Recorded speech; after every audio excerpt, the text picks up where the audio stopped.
việc ta đi đấy. Giờ em cũng không đẻ được con trai nữa. Vì trước đẻ cún em cũng cắt một bên buồng trứng rồi. Vợ chồng nói chuyện với bà sau. Con trai tao đi đã, mày phải biết tay tao.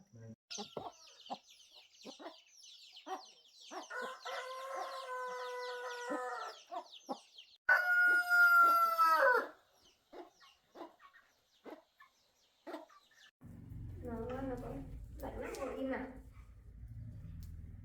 Gần Tết rồi chắc là anh phải kiếm tiền để sắm Tết rồi nhỉ. Vâng. Giờ đi xa chắc không có đâu, chắc để tí anh đi ra ngoài làm thôi. Không có việc gì. Vâng, thế anh cứ đi ra ngoài làm xem người ta có cần người làm không? Anh đi làm việc công ty quen rồi, bây giờ không biết là trong làng này có ai nhận không. Thôi thì cứ đi xem thế nào. Vâng. Thế thôi hai mẹ con ở nhà nhé. Anh đi sớm em công ty lại muộn không anh nhận. Vâng, thế anh đi đi. Nhà giỏi nhá. Vâng, mẹ nhá. bà tìm việc nhá.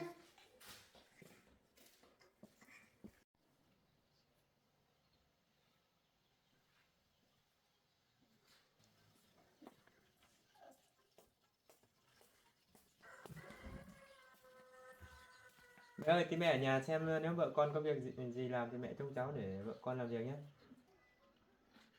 Thế con đi đâu đấy? Con vào trong làng tìm việc làm mẹ ạ. Con đi đi. Vâng. Tí có việc gì bà mẹ khác trông con cho vợ con.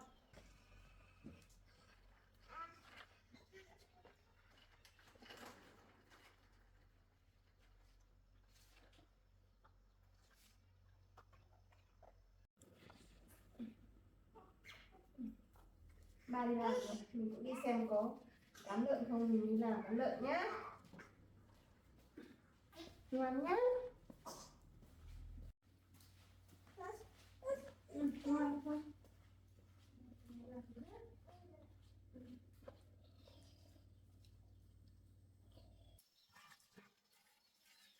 Hết rồi. Con ở với bà nhá. Bà cho mẹ làm việc nhá.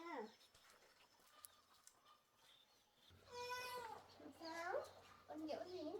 Con để ở với bà cho mẹ làm nhé.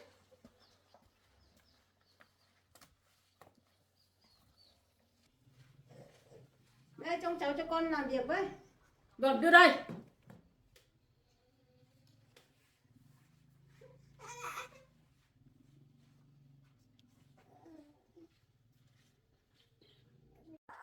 Khóc cái gì mà khóc?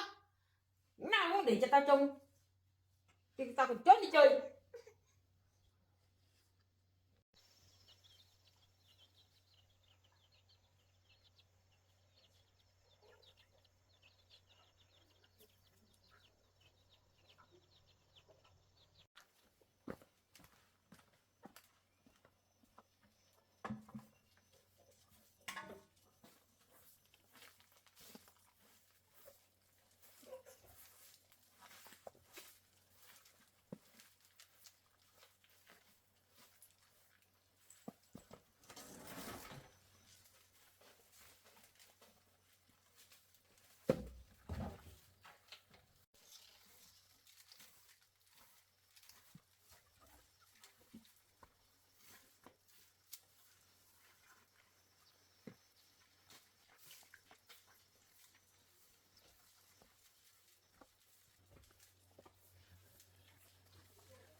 có câu rồi mình làm như vậy.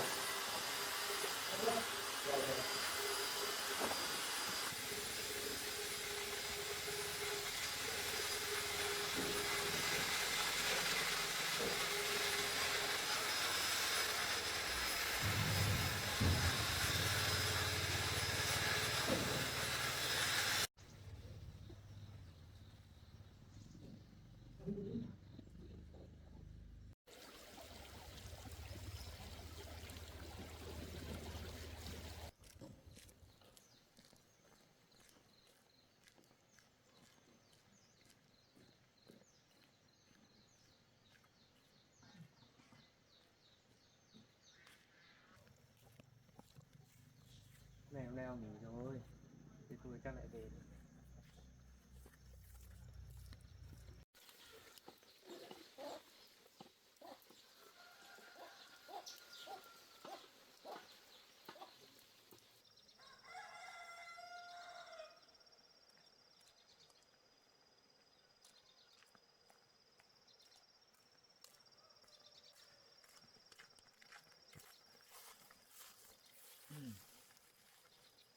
Giờ lại về không biết nói chuyện với vợ con thế nào, tìm việc không đưa việc thế nào.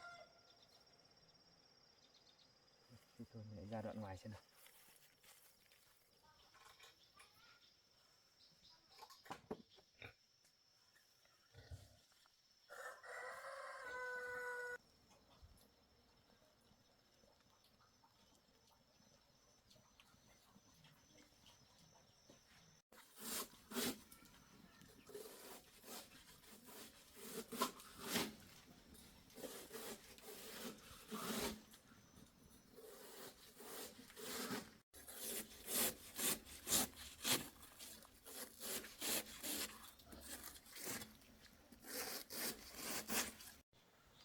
Mày đi ở với mẹ mày đi, tao không trông mày nữa, tao đi chơi thôi.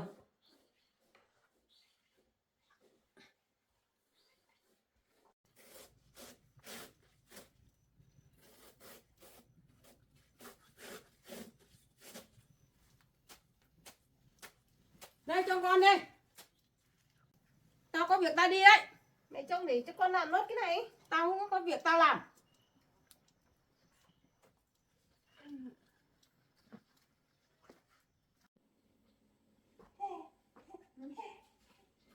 Con ngồi xe nhé, mẹ làm nhé.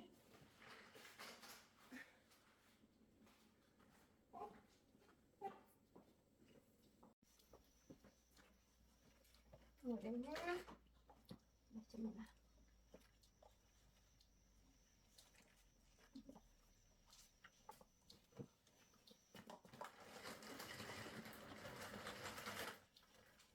Ngồi nhé.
nào không trông con cho mình nữa. Không biết là mình có nên nói chuyện với mẹ là mình không đẻ được nữa không, cho mẹ biết nữa không. Quá.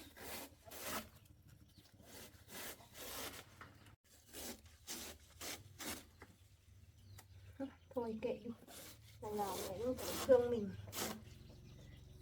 Thì anh vừa nói chuyện với anh nên giải quyết thế nào.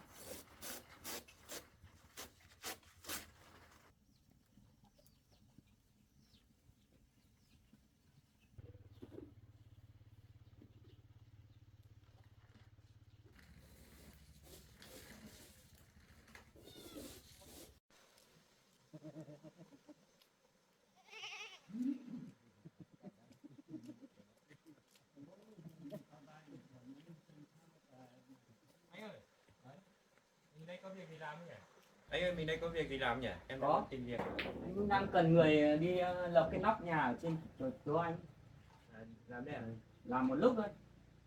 Chắc trong khoảng nửa buổi thôi anh. Thế thì anh nhận em làm. Có. Em tí em lên hộ anh nhé. Anh đang cần thuê người. Cứ lên xem đi. Đấy, cứ lên trên đấy. Anh chỉ đố mà làm.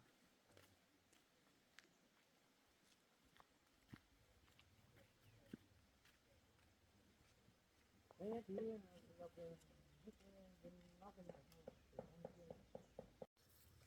Thế tí coi anh lập cái không phải một mình cũng làm đâu, anh cũng hộ làm đấy. Này nếu mà một mình chắc là em không làm được đâu. Hai người. Hai người làm thì anh cũng hộ mà. Thế mình làm luôn thôi nhỉ? Là mình làm luôn. Đây là để cầm. Nó quay đi. Bảo đâu.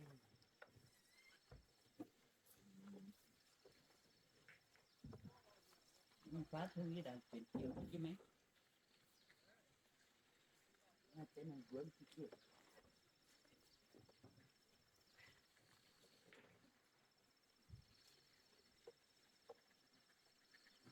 Dạ buổi chiều.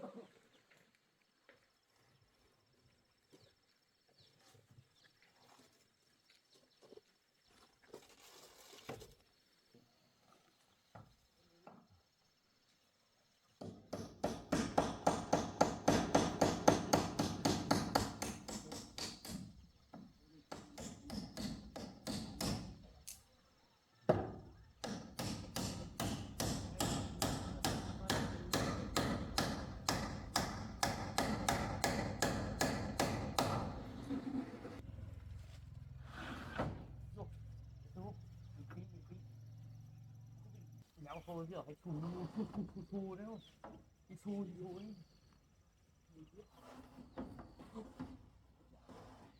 Cái thức gì đấy.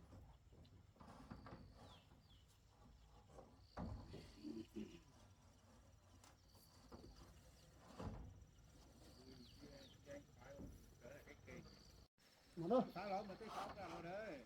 Cái này nó từ từ không đâu. Ôi. Hàng này.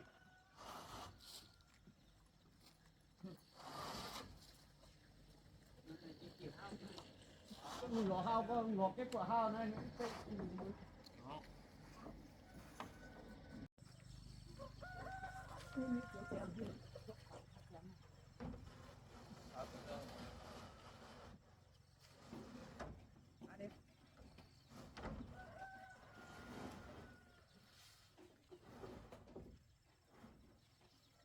Cái chén này vừa đúng ra. mình có hình chưa? Mình có hình chưa? Thánh thánh. Chỗ đó, mình cứ lại đi. Cái nít tôi lên.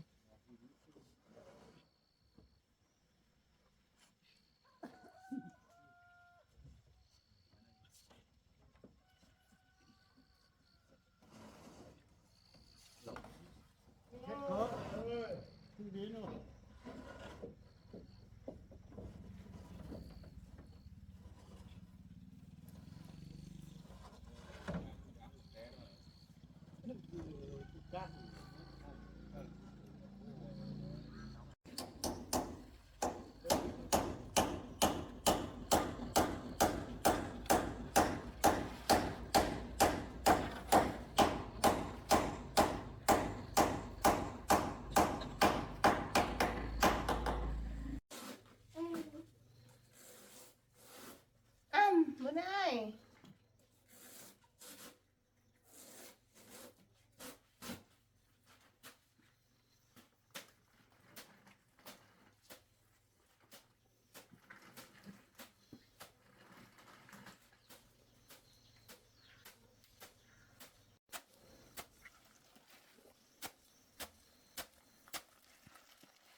Nhá, tính mẹ chặt chúng này, con đi ra ngoài đi.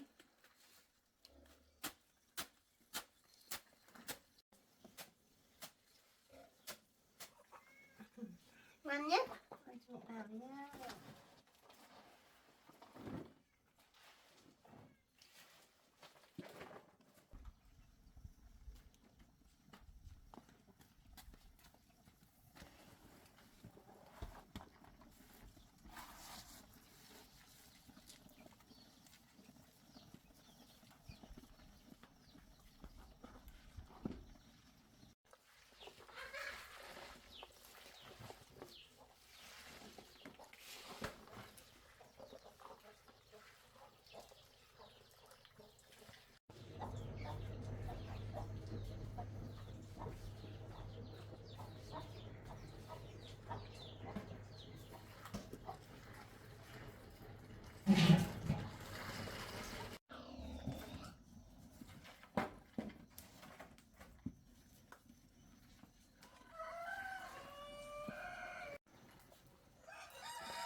Con đây nhá. Mẹ lấy cái rau nhá.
Giờ này bị đặt cồn rồi đúng rồi, cái như vậy.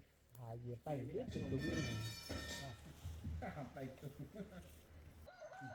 มันต้องเอาไปเป็นเตี้ยเตี้ยรอให้tiêu còn từ đầu á còn tới ngáo đâu mà như đó rồi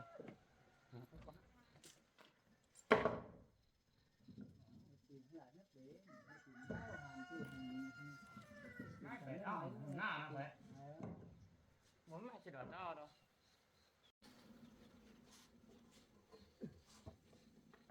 vui vui vào đấy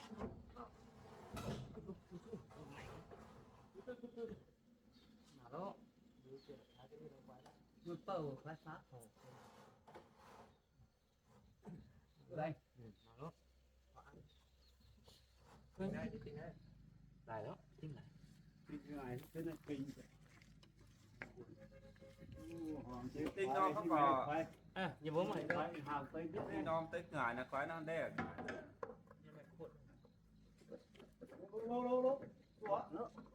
Sẽ điện luôn không có.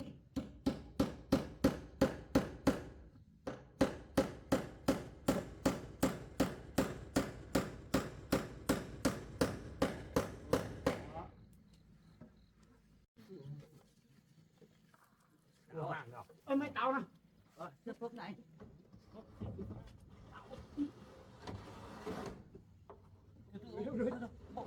Màn vui hết đó. Bây giờ cái mai bây giờ là thu mới chỉ chẳng cái tiền đó mà nó Này anh tìm mình. Yếu là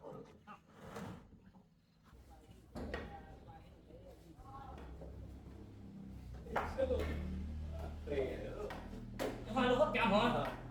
Ai dỗ.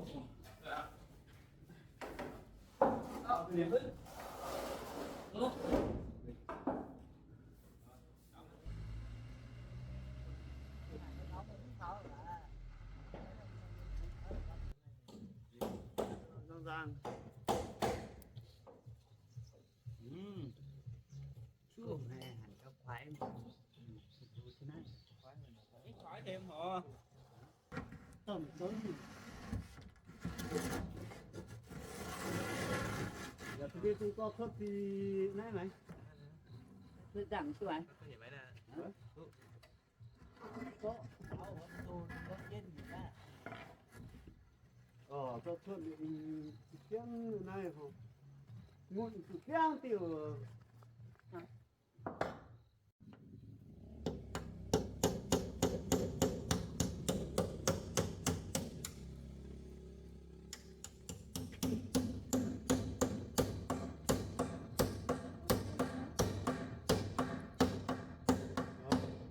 Họ giờ đâu kia đấy không? Tí nữa. Từ từ bình tĩnh. Cái gì không? Hả? Ây. No. Nào bây giờ đấy.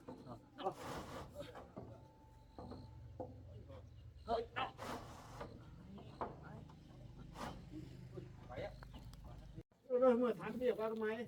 Hoặc cái ngày đấy. Nào. Có cái ngày cái này cái này. Ơi.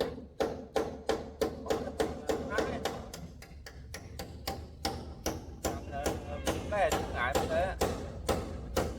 Tiếp phải không?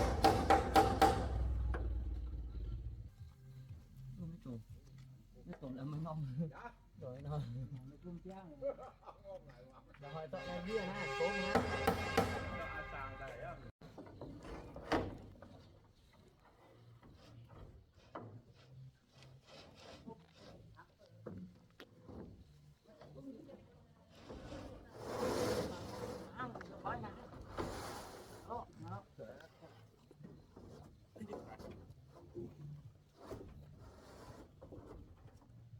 Mày nghe.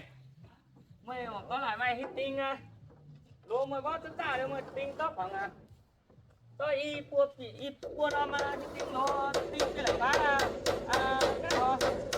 lốp như này tiêu luôn như tinh luôn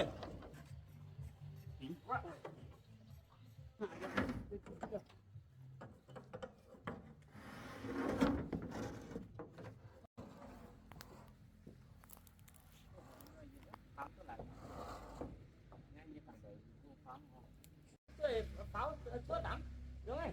Rồi giờ lại thì có 17 có lại. Giờ mấy tuổi, mới bầu pháo giờ lắm, giờ ba thôi thôi. Các vấn tuổi thì Trăm. Xuống tôi gài cái mai để. xuống xuống các ngày cái tin là Ô, mới đỡ ra mới sao là tay là bông mới đỡ ra mày đỡ gì nữa? đỡ xui Xui bắn em. Đó. bây giờ mình Giờ là Ui, điên ngại hơi gì đó. nhưng mà ho mấy cái nào đi tháo y môi này. đó. Đó.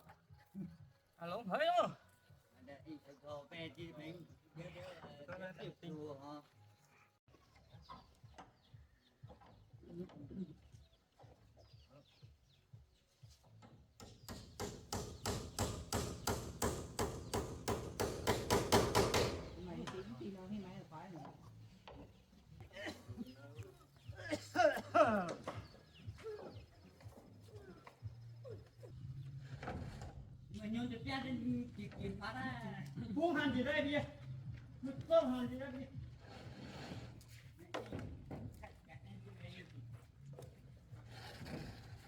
Nó chỉ cái cô này.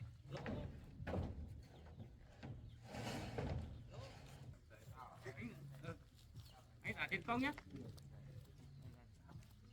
Rồi. Tiền chưa?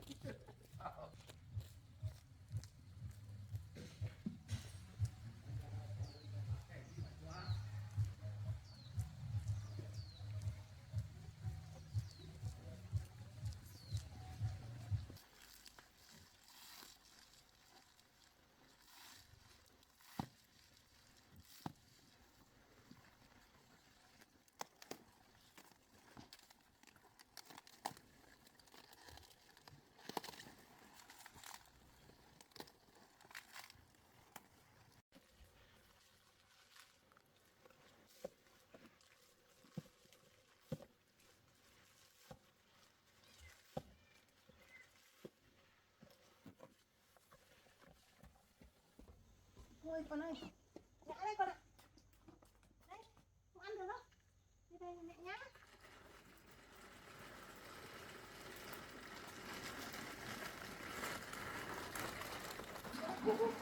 Đây nhá. Mẹ nhá.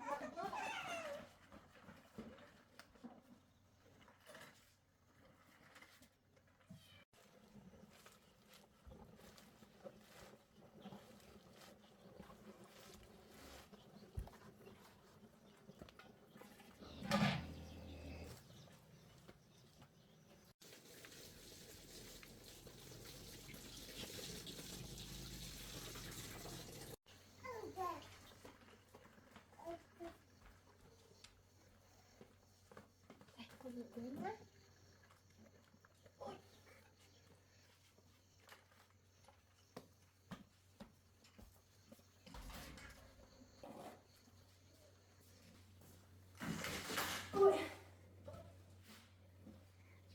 Nhá.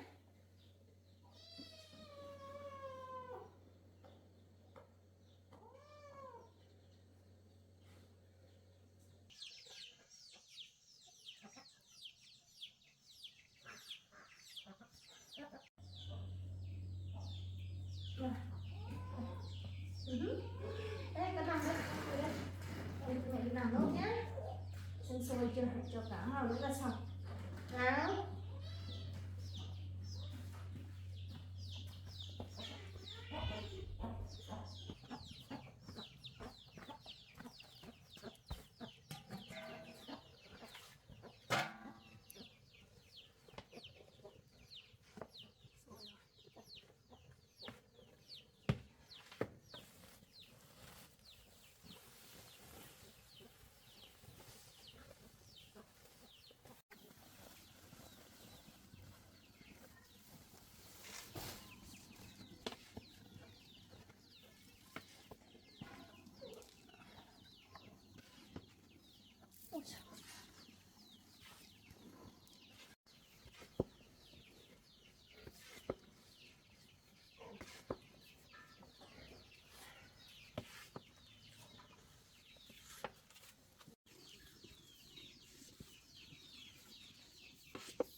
Khói quá.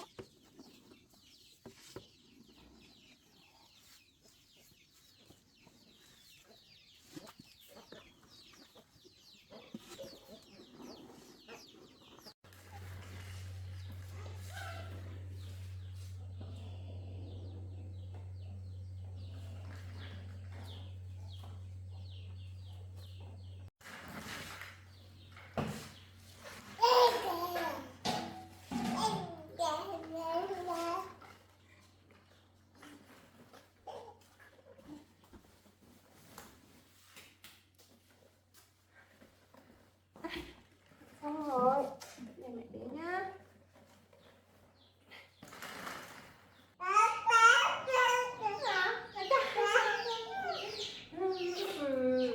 Không biết ba có đi tìm được việc làm không nữa con ạ.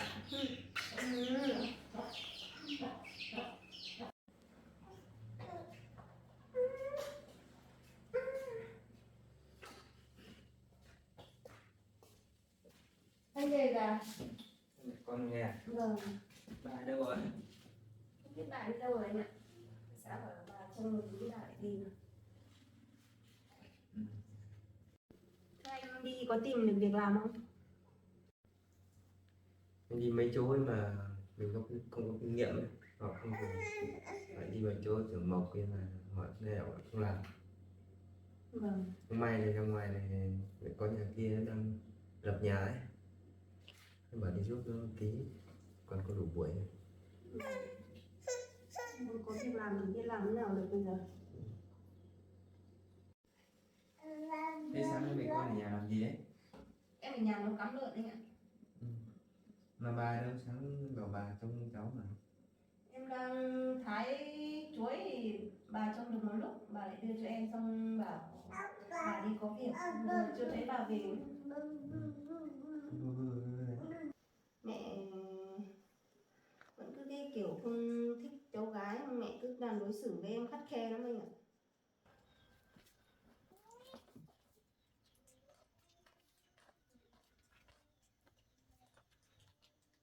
Không tới hai mẹ con đây.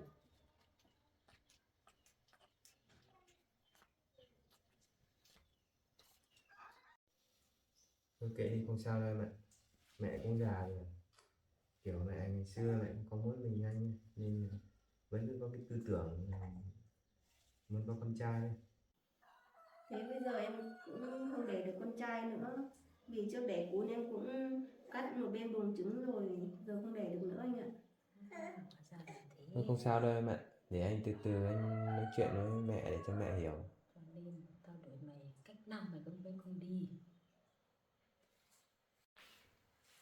Thôi em đừng suy nghĩ nhiều nữa, bởi vì các cụ ngày xưa họ thế rồi, cứ từ từ mẹ cũng hiểu cho mẹ.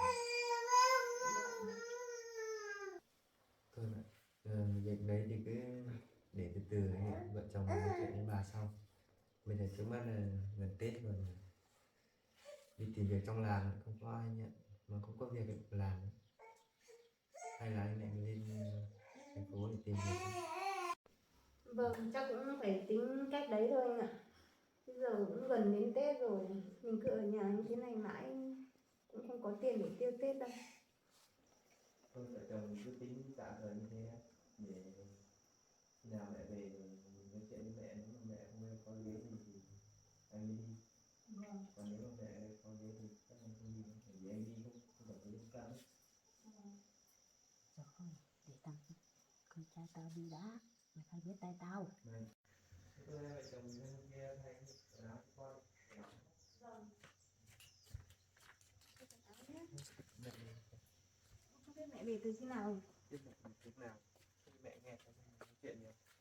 Chắc mẹ nghe thấy hết rồi.